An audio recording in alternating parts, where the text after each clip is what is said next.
Alma Ilara Mountain, and the year my world cracked cleanly into before and after was the one when I turned 13. If you wanted me to mark the exact instant my family decided I was background scenery in my own story, it wouldn't be some slow dawning, just a sticky note stuck to the fridge. Stay at a friend's. Back in a week. Love you. No signature, no explanation. Only my mother's graceful handwriting that read like indifference. They headed to Florida the morning of my birthday. My older sister, Jasmine Mountain, uploaded a picture with her pink suitcase and a cheerful caption about family time, while Lily Mountain, my little sister, followed it with palm tree emojis. I waited on the porch, backpack balanced on my knees, convinced the note was only the beginning and that someone, anyone, was about to arrive. An aunt, a neighbor, a stroke of luck.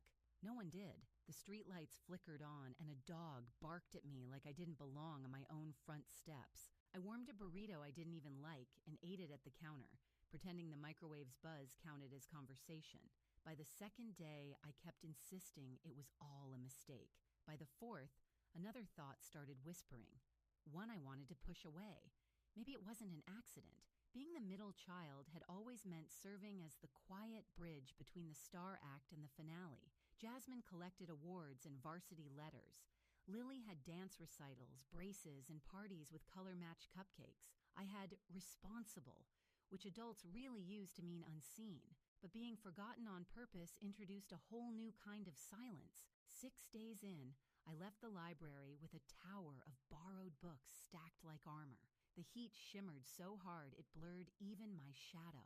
That's when a glossy black car slowed to the curb, its window sliding down like something from someone else's life. Alma. Surprise in a voice I half recognized. Uncle Richard. The rich one who'd quit family holidays before I could multiply double digits. Mom always called him conceited, which I now understand was her code for he keeps his boundaries. His eyes took in my backpack, sweat-stuck hair, and the tight smile I used as a shield. Why are you out here alone? Where are your parents? Florida, I said. The word felt absurd, like telling him they'd flown to another planet. And you're here. I see, he said under his breath. Whatever followed sounded like a comment I wasn't meant to catch. And then came the words, "Get in. You're not walking anywhere tonight." Every safety lecture I'd ever heard about strangers echoed through my head, but my empty stomach, after 3 nights of instant noodles and one of dry cereal, offered its own louder logic.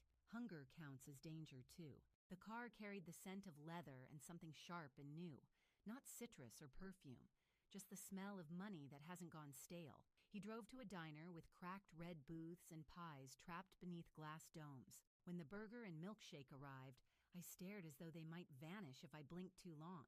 He didn't push me to talk. He let me eat first, then asked about school, about friends, about what I cared about. History, I said, though mainly the parts everyone misremembers. That answer made him smile slightly, as if he'd just discovered a small secret about me. When we reached my street, he didn't bother to park, just idled and told me to pack a bag. I blinked. What? You're not staying alone on a sofa in a dark house while your parents shop for sunscreen.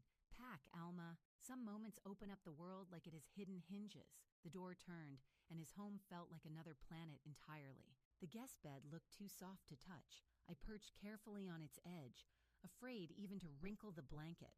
He leaned against the frame and raised an eyebrow. Planning to sleep upright forever? I whispered that I didn't want to mess up his sheets. They can be washed, he said with a half smile that held warmth instead of mockery. Things exist to be used, not feared.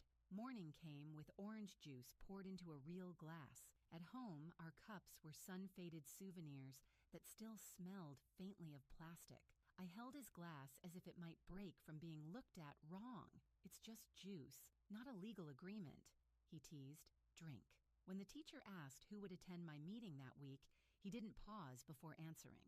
I will. The calm weight of those 2 words loosened something inside me that had been clenched for months. I didn't know what to do with generosity. When he bought jeans and a sweater, I hid the tags, convinced he'd want to take them back. When he handed me lunch money, I saved it and ate crackers, because spending felt like trespassing. It took 12 days before he found me in the kitchen at midnight, crouched over a cereal box. "Why?" he said from the doorway. "Are you you rehearsing to be a raccoon?" I told him I didn't want to take too much. He opened the fridge, scooped pasta into a bowl, warmed it, and pushed it toward me. "If it's in this house, it belongs to everyone who lives here," he said. "That means you, too." I nodded, swallowing against the sting in my throat, determined not to let tears fall into the pasta. Crying seemed extravagant, and I didn't want to feel indebted. I kept expecting the front door to shake with my parents' arrival, for them to demand I come back like something borrowed too long. But the days kept passing, then weeks.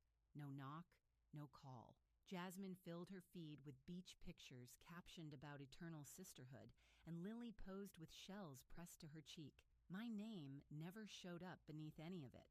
Uncle Richard came with me to the school conference, where the counselor perched on a metal chair and said phrases like quiet potential and underengaged. He didn't argue, just took notes, and afterward bought a desk, so I'd have a place to study that wasn't the floor. He arranged an eye appointment I hadn't known I needed, and after that came dentist, doctor, haircut. Routine care I didn't realize was routine. He never once said I owed him anything. He just called it maintenance, as though I was someone worth keeping in working order. At 13, I still pushed limits. One Saturday, I stayed out late with a friend, forgetting to text because I didn't know what counted as curfew.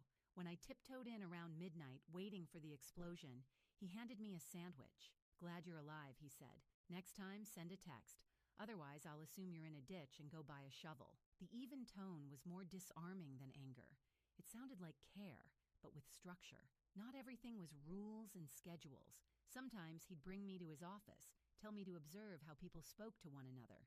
"Half of success is tone and handshake," he murmured once, clasping a client's hand. "The rest is showing up when everyone else invents excuses." He tossed it off lightly, but it stayed with me, a kind of map. That first holiday under his roof, I expected a token card and a polite smile. Instead, he handed me a leather-bound journal with my initials pressed in gold. "Write down what you notice," he said. "Even the silly things, especially those." I traced the cover's texture, half afraid it might bite.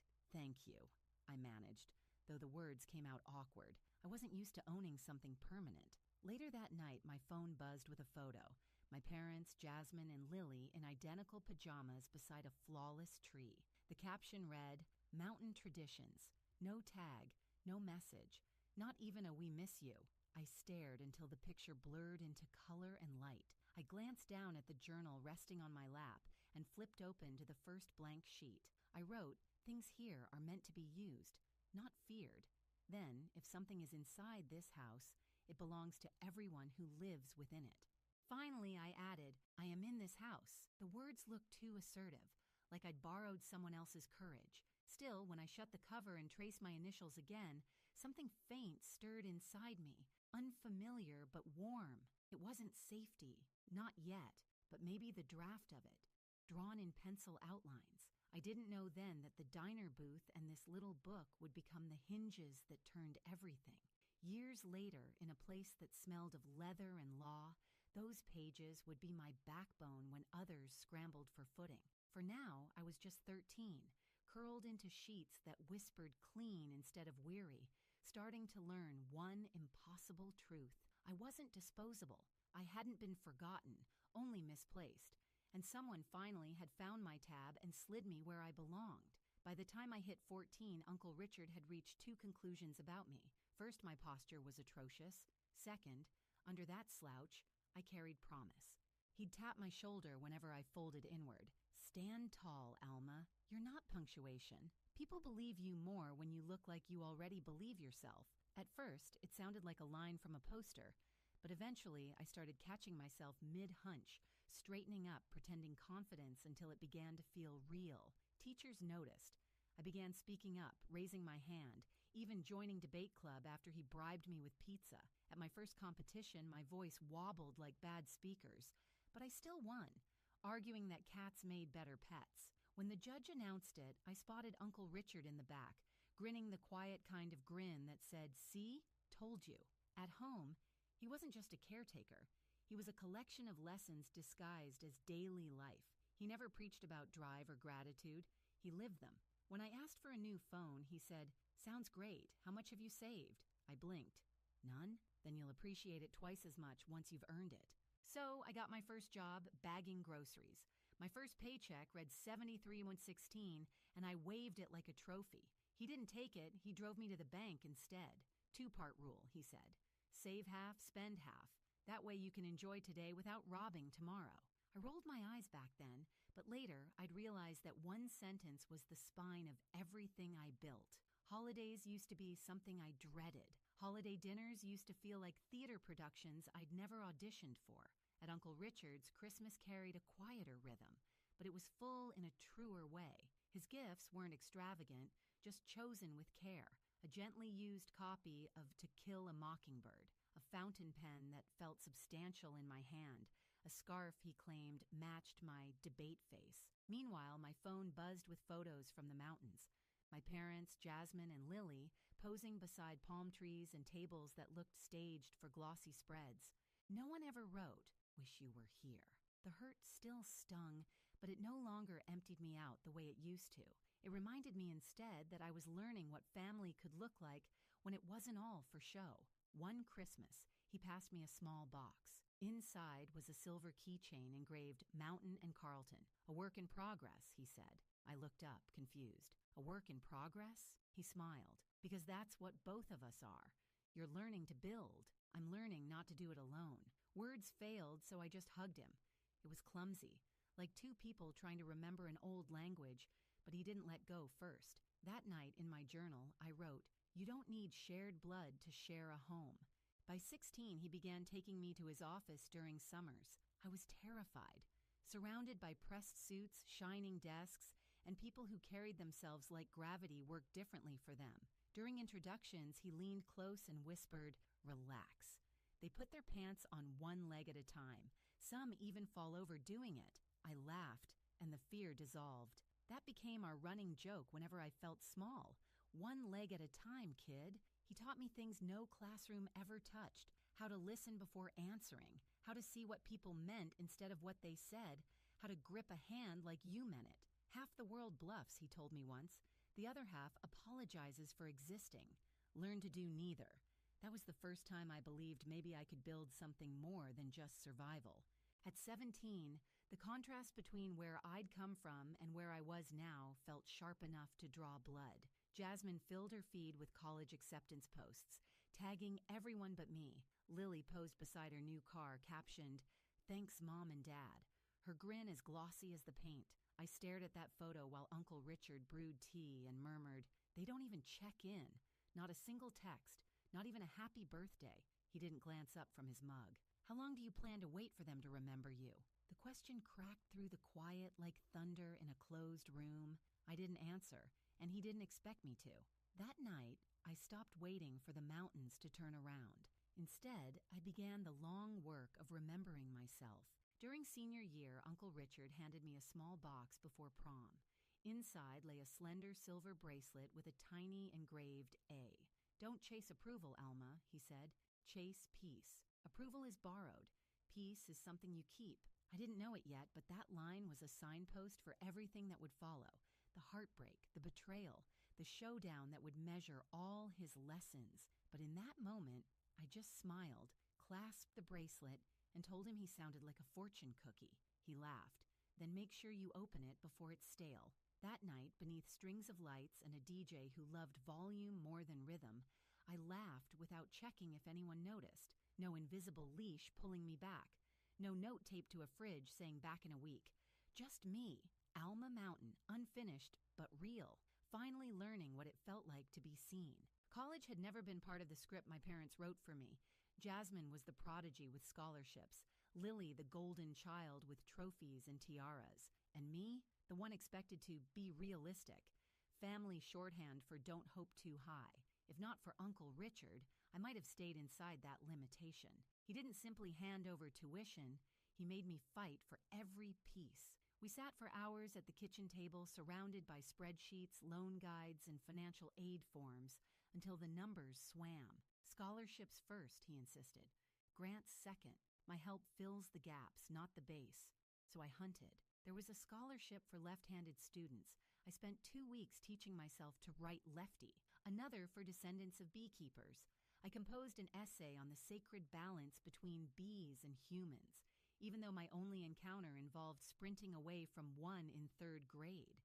Bit by bit, I stitched together a future. When the envelope from Western Summit University arrived, Uncle Richard examined it like a deal he'd personally brokered. "Congratulations," he said, his voice steady but proud. His eyes were bright when he said it. "Now go prove them right." Move-in day was chaos. Parents juggling boxes, balloons bobbing, everyone crying in doorways.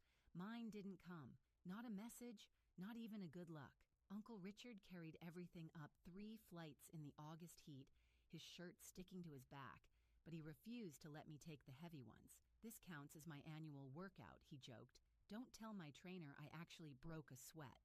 When the room was finally set, I stood there taking in the mismatched sheets, the thrift store lamp, the faint bleach smell, and felt a pang twist deep inside. He must have noticed, because he said softly, "Don't look for them here, Alma. Look forward. That's the direction you're headed." I could only nod, throat tight. Before leaving, he gave me a small envelope. Inside, a note in his neat block handwriting. "If you ever doubt you belong, check your reflection. You got here without them." I taped it inside my planner and kept it there all 4 years. Those first months were rough. I felt like an intruder in every class.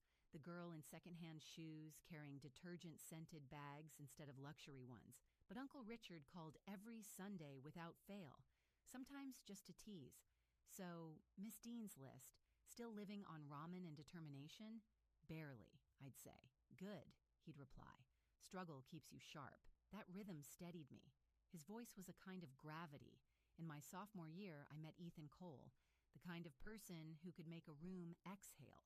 We met volunteering at a community garden. He was actually planting things. I was pretending to know how a shovel worked. He offered to show me, and I rolled my eyes, but let him. We started seeing each other months later, slowly, carefully, but it was real. Ethan wasn't a hero type. He didn't try to save me. He respected me, and that meant more than I'd ever expected.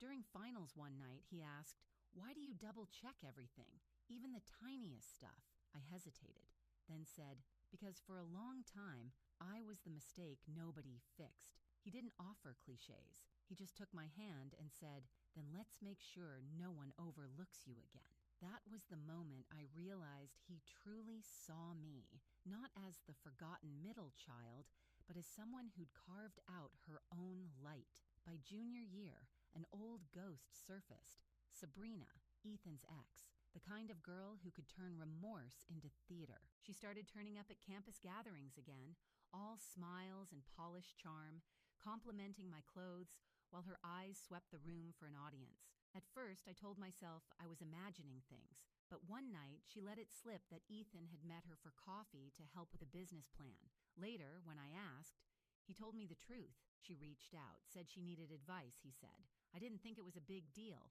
It shouldn't have been. But that old sting of being replaced and forgotten came rushing back like a reflex I couldn't control. That night, Uncle Richard's words replayed in my mind. Half the world bluffs.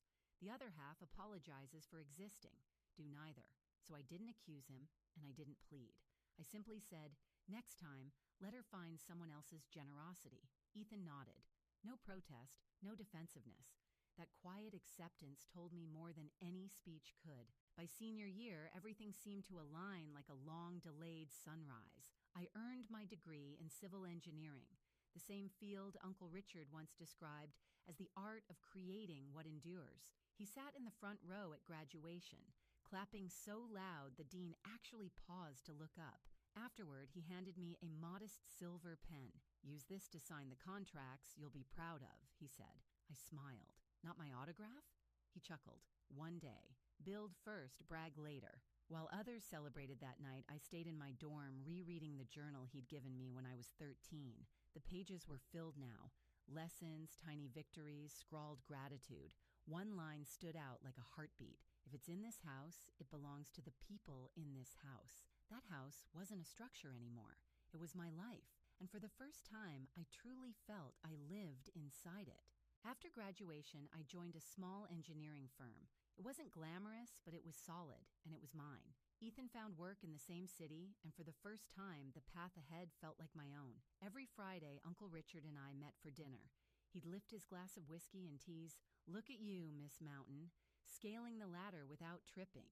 I'd laugh and say, "Give it time. I still might." What I didn't want to see were the changes, the fatigue in his voice, the way he rubbed his shoulder after lifting grocery bags, the slight pause before remembering a familiar place. I told myself it was just age creeping in. I didn't know it was the quiet overture to everything about to break, because the strongest people don't collapse in one dramatic fall. They fade first, quietly, almost gracefully, until you realize you've been carrying what they used to hold. It began subtly, the kind of change you tell yourself not to analyze. Uncle Richard started canceling our Friday dinners, claiming work was brutal lately, words I'd never heard him use before. Then one evening, when I stopped by without calling, I found him asleep in his armchair at 8. The TV murmured an infomercial to no one. When I touched his shoulder gently, he startled awake, forcing a smile that came too quickly. "Long day," he said, voice thin. Guess I blinked too long. But the smile stopped short of his eyes. The signs multiplied. Prescription bottles lined the counter. His hand trembled slightly as he poured his coffee. He'd tell the same story twice in one evening. I noticed. He noticed me noticing. And together, we slipped into a quiet pact of denial. He still checked in on me. Calm, steady, the same way he always had when I was learning to build a life from the ruins. "You're doing well at work," he told me once after I vented about a difficult client. "Just remember, jobs replace you in a week. People won't if you choose the right ones." That line struck deeper than any performance review.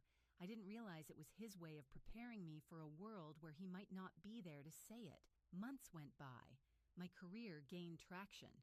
My footing felt firm. Ethan and I found a rhythm that worked. His marketing job, my engineering projects, both of us steady. But every time Richard brushed off a cough or waved away my concern, that steadiness cracked a little more. Then the day came. A Tuesday. The phone rang. A shaking voice on the line. "Ms. Mountain, this is Grace from Mr. Carlton's office. He collapsed during a meeting. They've taken him to St. Luke's Hospital." The drive blurred. Just streaks of red lights and the drumbeat of my heart in my hands. When I finally reached his room, he looked impossibly small against all that white. Still, when he saw me, he managed a crooked grin. "Don't look so grim," he rasped. "Told them I wanted a free night's stay. 5-star if you ignore the food." I tried to laugh, but my throat burned. "You scared me," I whispered. He shrugged faintly. "First time for everything." Then, softer still. "Sit, kid." He waited until the room settled into stillness. Just the quiet pulse of machines and the soft shuffle of footsteps somewhere beyond the door. "You know," he said, his voice raspier than I'd ever heard it. "I always thought your dad would be the one teaching you these things. How to stand tall, manage money, argue without raising your voice, but I'm glad it turned out to be me." "Don't talk like that," I whispered. "Like what? Like you're—" I couldn't finish. He gave that half smile again, the one that carried more comfort than words ever could. "Honest?" he said, taking my hand, a rare gesture from him. "You've exceeded every single expectation anyone ever had for you, Alma. Just remember one thing." "What's that?" "You're not the extra piece. You never were." My vision blurred, and I blinked fast, unwilling to let tears win. He caught the effort and smirked faintly. "If you get these sheets wet, you're paying the dry cleaning bill." I laughed, and the sound cracked halfway through. But for a heartbeat, it felt like the world had returned to normal. He stayed in the hospital a few nights, then came home. Slower now, quieter, still pretending nothing had changed. We never brought up the scare again, but both of us knew something invisible had shifted between us. That final Christmas, he gave me a box wrapped in gold. Inside was the same leather journal he'd given me when I was 13. Only now, it wasn't blank. Every page was filled. Short notes, advice, jokes, rough sketches, even taped restaurant receipts with scribbles like "Best Burger of 2014, still not worth the calories." The last page made me stop breathing for a second. His handwriting trembled, but stayed legible. "If they ever try to erase you again, remember this. You've already written your own chapter." I looked up, throat tight. "You've been writing in this all these years?" He shrugged. "Couldn't let you keep all the good lines for yourself." I leaned in and hugged him. Not a careful one, a real one. He chuckled, murmuring, "Easy, you'll break a rib." But I held on a little longer, because something in me knew it was the last time I'd hear that laugh in the same room. When the call came months later, I didn't pick up right away. It was early, the world still half asleep. The phone buzzed again, then a third time. On the other end, Grace's voice cracked. "Ms. Mountain, I'm so sorry. Richard passed away in his sleep this morning." The world went soundless, as if someone had turned life's volume all the way down. I sat frozen on the edge of my bed, phone still clutched in my hand, staring at the wall as if sheer focus could force the world back into order. He was supposed to be okay. He was supposed to keep cracking jokes about aging and cholesterol, not disappear overnight. The following days dissolved into a blur. Calls, documents, funeral arrangements. He'd named me executor, naturally. Of course he had. No one else would know the details that mattered. Which tie he called his serious one. Which songs made him grimace. How much he despised lilies and preferred simple white roses instead. The service was small and elegant, just the way he'd have wanted. A mix of old friends, a few colleagues, and those rare people who truly mattered. I stood near his photo, nodding through condolences that felt muffled, like I was underwater. And then they appeared. My parents, Jasmine, Lily, walking into the chapel as if it were a red carpet event.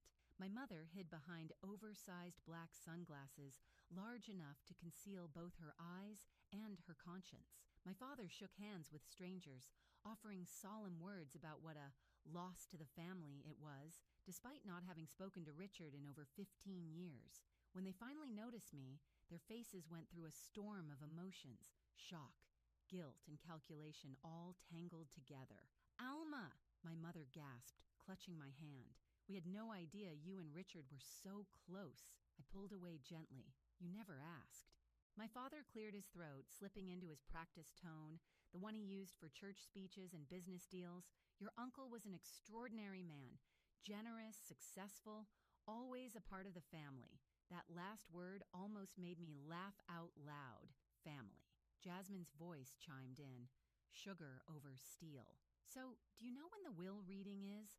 I mean, Uncle Richard was comfortable." Lily gave an exaggerated sigh, adjusting her pearl earrings. "I just hope he wanted us to keep the family legacy together.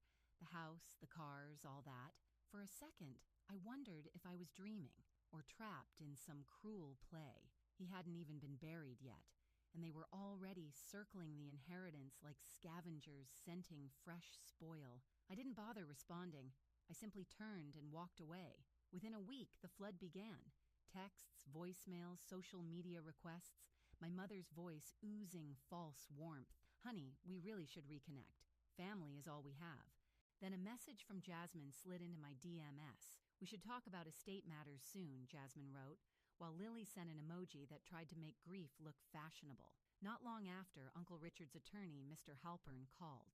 "The will reading is scheduled for Monday morning," he said. "It may be eventful. Your uncle was very specific about what he wanted." I smiled faintly, fingertips grazing the worn edge of my journal. "If they ever try to erase you again." They were about to find out what happens when you confuse quiet with weakness, and I was about to keep my promise to myself and to the man who taught me how to stand tall. The law office smelled of leather, old money, and the faint satisfaction of justice. Heavy curtains, dark wood furniture, chairs that forced perfect posture. The air carried that hush where every breath felt like testimony. Mr. Halpern sat at the head of a long mahogany table. My family lined the opposite side. My parents, Jasmine and Lily, wrapped in expensive mourning. My mother dabbed at invisible tears with designer tissues. My father folded his hands like a preacher ready for donations. Jasmine's phone kept glowing beneath the table, and Lily leaned close to whisper, "Do you think he left us the house?" I sat across from them, journal resting on my lap, heart steady, a plain black dress. No statement jewelry, no armor. I didn't need any. Halpern cleared his throat. "We are here to review the last will and testament of Richard Carleton." His tone was precise, deliberate. He began with the usual. Debts settled, small donations to charities, gifts to long-term staff. My family fidgeted, trying to look patient, practically vibrating with greed. Then he turned a page. Regarding the remainder of Mr. Carleton's estate, Jasmine leaned forward, diamonds catching the light. Lily clasped her hands like she was waiting for divine favor. My father glanced at me, a smirk flickering, half pity, half warning. Halpern read slowly, each word crisp as glass. To my estranged relatives who remembered me only when my bank balance suited their